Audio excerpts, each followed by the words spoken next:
Me llamo Desiree Rodríguez, tengo 26 años y hoy he venido aquí pues un poco a presentar mi libro titulado Limítrofe y compartir la experiencia con los jóvenes de la UCA sobre el tema de la salud mental, porque es muy importante no solo concienciar sobre la importancia de anular un poco el estigma, sino también concienciar de que el proceso puede ser complejo, pero que al final siempre hay luz al final del túnel y que vale mucho la pena compartir y dejarse ayudar, pedir consejo, pedir ayuda, permitirte también gestionar las emociones de manera profunda y acompañada para llegar a la conclusión de que se puede salir y la vida vale la pena. He venido a compartir un poco la manera en la que yo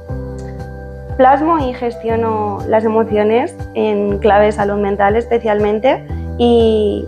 he intentado impartir un taller de fanzine en el que cada persona pudiese reflejar una temática personal a través de la poesía, la escritura, el collage y al fin y al cabo dejar que fluya la creatividad. Ha sido muy guay.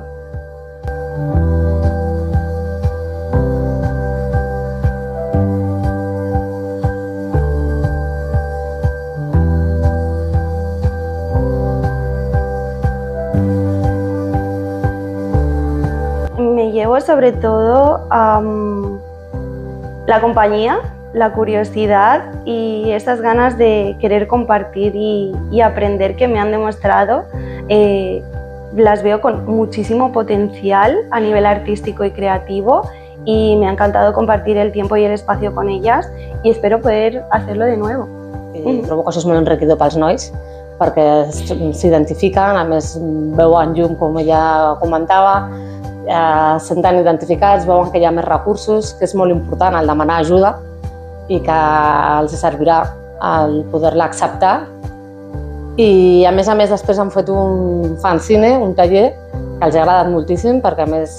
tenen un perfil de joves que els agrada molt tot el que és artístic i és una manera molt important d'expressar-se per poder dir el que pensen no només de forma verbal sinó a través dels dibuixos, de les paraules. Llavors trobo que ha sigut una experiència molt enriquidora i que sí que estaria molt bé de poder repetir.